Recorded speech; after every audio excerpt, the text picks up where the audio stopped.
Bonjour à toutes et à tous et bienvenue sur cette chaîne de bricolage. Vous l'avez compris, aujourd'hui on va parler gravure laser et je vais vous présenter le Sculpfun S30 Pro Max. C'est un laser de 20 watts et c'est la première fois que j'ai un laser de cette puissance dans l'atelier, donc je vais faire des tests et je vais vous montrer tout ça en vidéo. Allez, c'est parti sans plus tarder.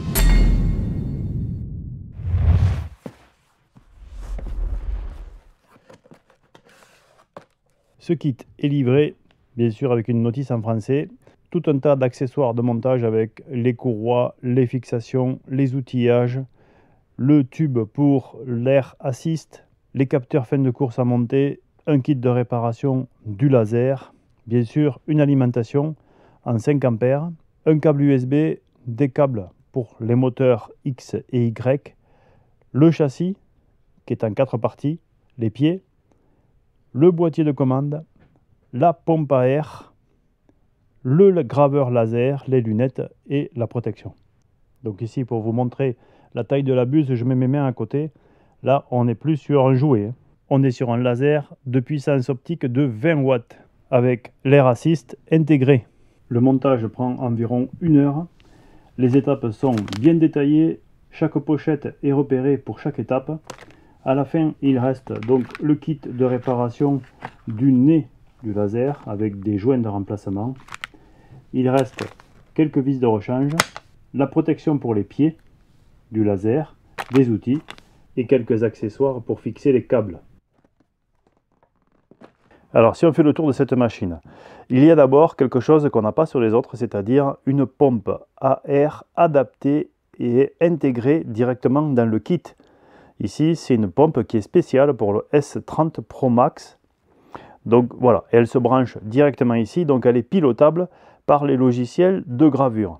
Ce qui veut dire que pendant la gravure, on peut l'arrêter ou la démarrer avec un code de programmation, ce qui n'est pas le cas sur les autres. Donc pompe à air pilotable, ça c'est quand même quelque chose qu'on ne voit pas ailleurs. Ici, on a un guide mécanique avec une glissière qui ressemble aux glissières qu'on retrouve sur les machines professionnelles, sur les CNC. C'est quelque chose qui garantit une certaine précision dans le déplacement. On n'est plus avec les galets que l'on a ici, par exemple. Et ça, c'est dû au poids de la tête, parce que cette tête, elle est quand même le double, voire presque le triple des têtes de 10 watts et 5 watts. Pour le réglage du focus, il faut desserrer ici les vis. Donc il y en a 4 parce que la tête de gravure est quand même assez conséquente.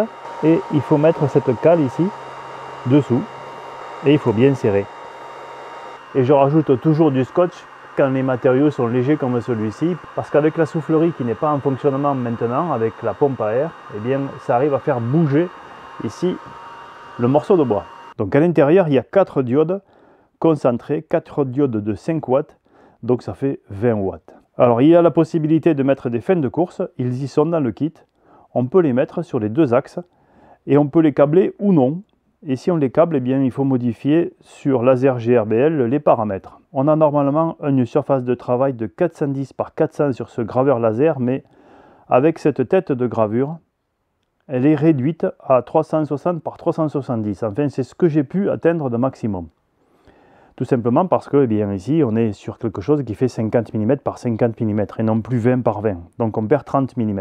Et il faut donc modifier les paramètres ici de laser GRBL avec les bonnes valeurs. Ici, le management des câbles pourrait être amélioré. J'ai une idée de comment je vais le faire. Je le montrerai sûrement sur Instagram. Là, c'est classique, c'est quelque chose de classique, mais il y a des possibilités pour simplifier tout ça. Je le ferai un petit peu plus tard. Donc j'ai rajouté un nid d'abeille qui n'est pas dans le kit. Mais ça, c'est indispensable si on ne veut pas brûler le dessous de la surface. Et ici, ce graveur, il est quand même spécialisé sur la découpe. Parce que pour graver du bois, on n'a pas besoin de 20 watts efficaces. Cette tête de gravure est quand même beaucoup plus orientée découpe avec ses 20 watts. C'est bien là où on tire une efficacité de ces 20 watts. Le châssis est un châssis donc classique, commun aux 5, 10 et 20 watts. Ici, on a une carte mère 32 bits. Donc c'est quelque chose quand même qui pédale. On n'a pas la possibilité de mettre de carte SD, micro SD.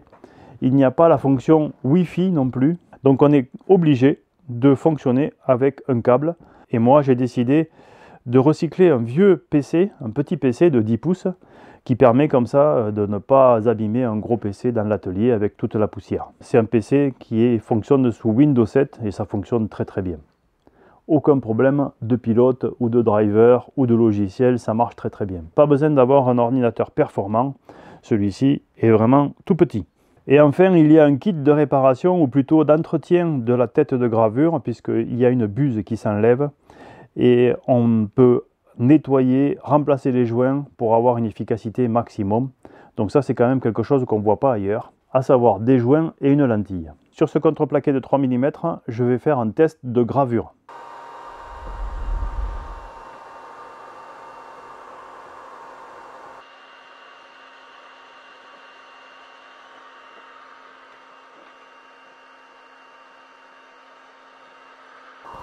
Voilà, clairement je crois que je suis en train de tout cramer là.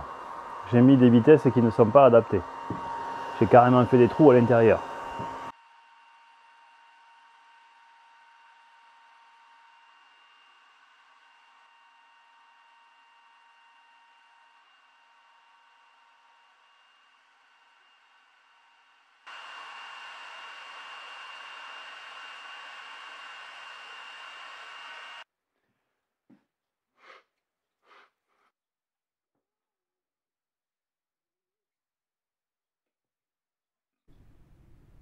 Alors ce qu'on peut voir, eh bien, c'est qu'on a complètement défoncé à basse vitesse. On est passé à travers ce contreplaqué en balsa de 3 mm. Et ensuite, eh bien, il n'y a pas beaucoup d'endroits où c'est assez propre en fait quand même. Il y a un endroit où c'est assez propre, c'est le premier. C'est-à-dire qu'on est à 2 mètres par minute, mais on n'est qu'à 20%. On peut aller jusqu'à 6 mètres et 60%. Le bois qui est dessus, c'est du boulot, je pense. C'est quelque chose de très fin. C'est très doux au toucher, c'est très fin, c'est très léger. Résultat, on pénètre très vite. Côté gravure, je me suis mis à 4 mètres 80% pour graver ici en vectorisation. Bon, c'est plutôt pas mal. Même si c'est un peu profond. C'est tellement profond qu'ici, on n'arrive pas à lire. Donc là, ça dégage pas mal de fumée quand on attaque les grosses puissances et les petites vitesses. Bon, on va passer à la découpe. Pour le test de gravure, j'étais sur un contreplaqué de 2,75. Pour le test de découpe, je vais essayer de découper de l'aggloméré. Là, je suis sur de l'aggloméré de 13 mm.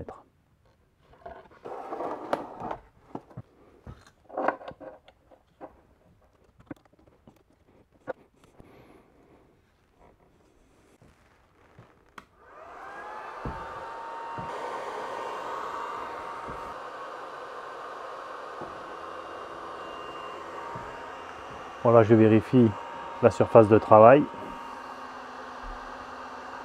Il ne faut jamais laisser ce laser travailler tout seul, c'est ce qui est écrit sur le laser, parce qu'il est vraiment puissant. Et quand là je vais découper, je vais faire beaucoup de fumée et je risque de faire des flammes. Donc il faut rester absolument à côté. Allez, c'est parti. Donc là on a entendu que la pompe s'est mise en marche.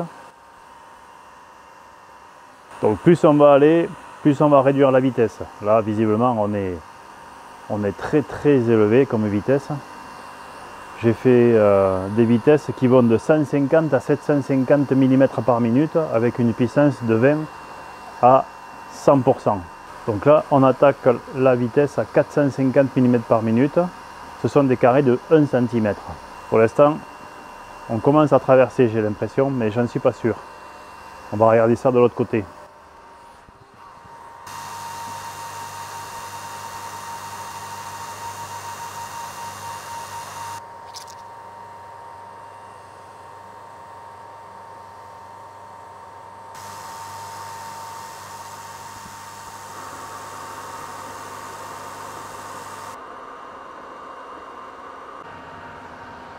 Allez, on arrive à la fin de la gravure, on va regarder si on a réussi à découper.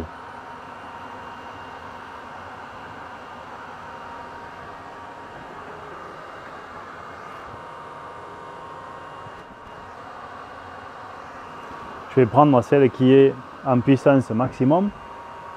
Alors je n'éteins pas la machine parce que peut-être qu'il faudra faire 2 passes. On va voir si déjà on a coupé celui-là. Bon, visiblement non. Donc je vais refaire au moins une passe ici sur les carrés.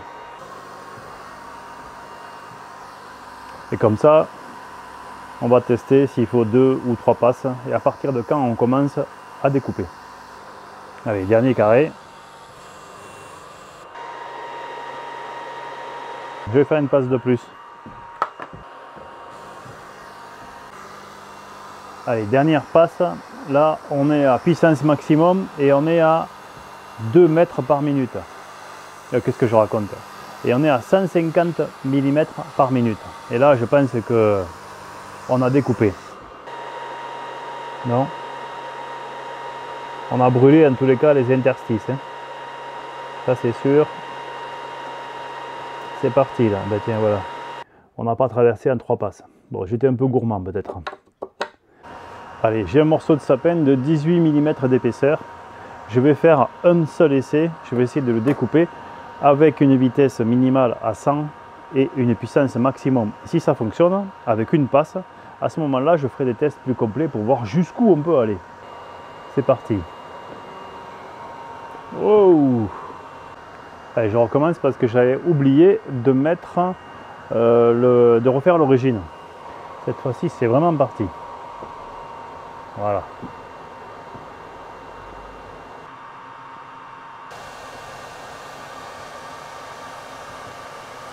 Voilà, je vois déjà que je n'ai pas traversé. Que je ne traverse pas.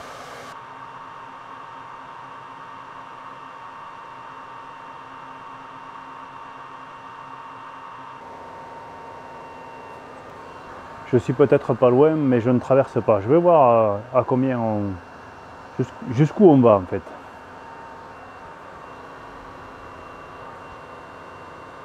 Je suis peut-être pas loin. Je vais décaler un peu le bois et je vais mettre l'air assist.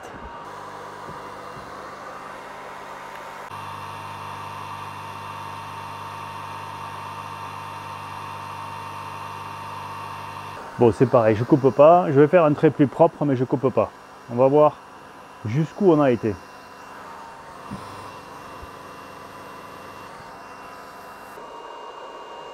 Alors, je n'ai pas traversé. Et j'en étais loin. Je vais mettre un coup de scie pour voir jusqu'où j'ai coupé. Voilà, de ce côté, il y a l'air assist, et de celui-là, il n'y est pas. C'est vraiment flagrant au niveau de la découpe. Il y a quand même quelque chose... il en voit vraiment l'efficacité. Bon, il manquait 3 mm peut-être, 3-4 mm sur les 18. Parce que là, on est quand même sur 18 mm. Hein. J'ai tapé un peu fort. Si on prend du 14, eh bien on va découper ça d'un seul coup avec une passe à 100 mm. Bon, j'ai raboté le bout de bois. On est maintenant à 13,5.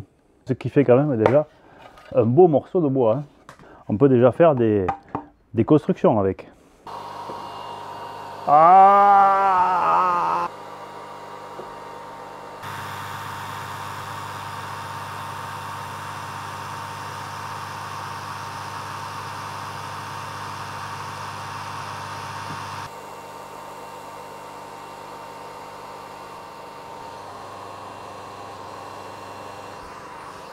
Bon, mais là on voit que ça découpe. Hein. Il y a quelques endroits où ça a du mal à passer parce que eh bien, le sapin, c'est pas un bois qui est homogène, mais ça n'empêche que là, on est sur du sapin, quoi. On n'est pas sur du balsa, on est sur un bois d'œuvre. Donc là, on est à la limite de l'exercice. 13,80 en une seule passe, ça commence à faire. Hein. J'avais fait des essais avec un 10 watts pour faire ce genre de petites choses. Avec un 10 watts, j'avais un petit peu de mal. Le contreplaqué de 5 mm, bon, il résistait un petit peu à 100 mm par minute et à puissance maximum. Il y avait certains endroits où, voilà, en une passe, ça passe pas bien. On va voir avec le 20 watts la différence. Donc du contreplaqué qui est assez résistant en 5 mm d'épaisseur. Et là, on va tester eh bien, des vitesses allant de 150 à 750. Donc là, ça va vite. Hein. À mon avis, ça ne va pas découper là.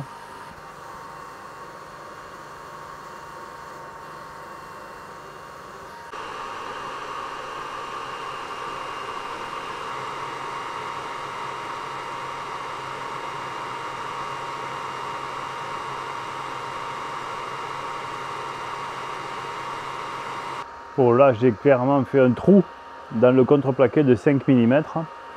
Il doit y avoir un effet de l'air assist qui a dû attiser la flamme, et il n'y a pas de détecteur de flamme sur ce graveur laser. C'est pour ça qu'il est écrit qu'il faut absolument rester à côté.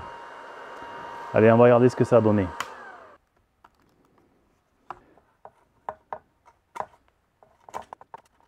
Donc le plus propre, c'est ça en fait. C'est ici, là. Ici et ici. Soit on met 80% de la puissance avec 300 mm par minute, soit on met 20 watts, donc la puissance maximum avec 300 mm par minute. Derrière, bon mais là c'est un petit peu déformé le test à cause de la brûlure. Ici c'est sûr, là il y a un défaut dû je pense au contreplaqué, mais ça peut arriver. À partir d'ici on découpe, dans tout ce carré là on découpe. Donc 150 à 20 watts, là c'est sûr qu'on découpe.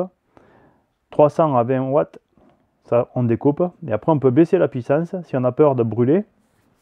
Mais là on a brûlé alors qu'on était qu'à 10 watts, 12 watts. Donc 12 watts, 150 de vitesse, on a brûlé. Ça veut dire qu'il faut peut-être aller un petit peu plus vite et rester ici. Bien entendu, vous pourrez retrouver toutes les caractéristiques de ce graveur laser en description de la vidéo, avec des liens qui parfois permettent d'avoir des réductions. Parce que ce graveur, il n'est quand même pas donné. Il coûte pratiquement 1000 €, mais parfois, regardez bien dans les liens, il y a des promotions.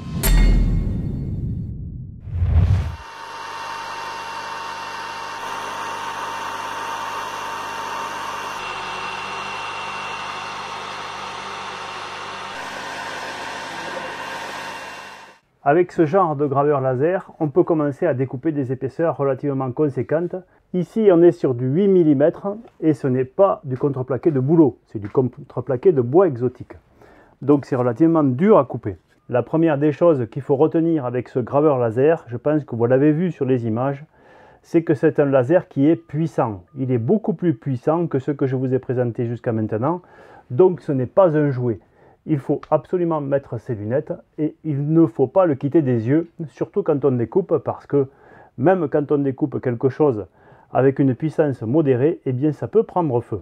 Donc il n'est pas vraiment complet puisqu'il a une seule connexion USB, on ne peut pas le connecter en Wi-Fi, on ne peut pas lui mettre de carte micro SD. Voilà, on peut le connecter rien qu'avec une connexion USB et un ordinateur. Par contre, il a l'avantage d'avoir l'air assist déjà équipé avec une possibilité de le piloter par les logiciels, que ce soit Laser GRBL ou que ce soit Lightburn. Donc ça c'est un avantage quand on fait des gravures complètes avec des mélanges de découpe et de gravure dans le même programme. Il faut bien entendu lui rajouter un nid d'abeille et il faut aussi lui rajouter un caisson d'aspiration parce que même dans l'atelier, à plusieurs reprises, j'ai été obligé de brancher la ventilation avec l'aspiration parce que franchement, ça brûle, ça découpe. Là, on est sur des grosses épaisseurs. Donc ça monte très vite en température et ça fait de la fumée. Je n'ai pas fait tous les tests possibles, mais bien sûr ce graveur peut graver du métal, il peut découper du cuir, graver du cuir, découper de l'acrylique bien entendu, puisqu'il est comme les autres, à la différence près qu'il a 2 fois plus de puissance. Ce genre de petit exercice est important à faire parce qu'avec ça, on a un guide pour savoir à peu près quelle vitesse mettre quand on fait des essais. On va plus vite au résultat attendu avec ce genre d'essai. Et encore une fois, ça c'est du contreplaqué de bouleau, ça c'est du contreplaqué de bois exotique. Ce n'est pas la même chose. Donc les vitesses ne sont pas tout à fait les mêmes en découpe et les capacités non plus. Et ce graveur laser, il est vendu pour être capable de découper pratiquement 20 mm de bois massif. Alors bien sûr, ce n'est pas du chêne qui est pris en exemple, mais quand même 20 mm, ça permet d'envisager des fabrications d'outillage ou des fabrications de mobilier, des choses ou d'objets tout simplement, mais avec des épaisseurs conséquentes, donc des choses qui ne sont plus du décor, mais qui sont de la construction. Et ça, vous le verrez dans une prochaine vidéo, parce que j'ai l'intention de l'utiliser dans d'autres sujets de bricolage. Et pour ne pas les louper, pensez à vous abonner, pensez à cliquer sur la notification pour revenir me voir dans ces futurs bricolages. J'espère que cette présentation vous a plu. Si c'est le cas, pensez à mettre un pouce levé. Et je vous dis à très bientôt dans un nouvel épisode. D'ici là, soyez curieux, soyez prudents et bricolez bien. Et ça, c'est ce que j'avais dit que j'allais faire, à savoir un petit poussoir pour la scie circulaire. Et j'en ai fait un plus petit pour la scie à ruban.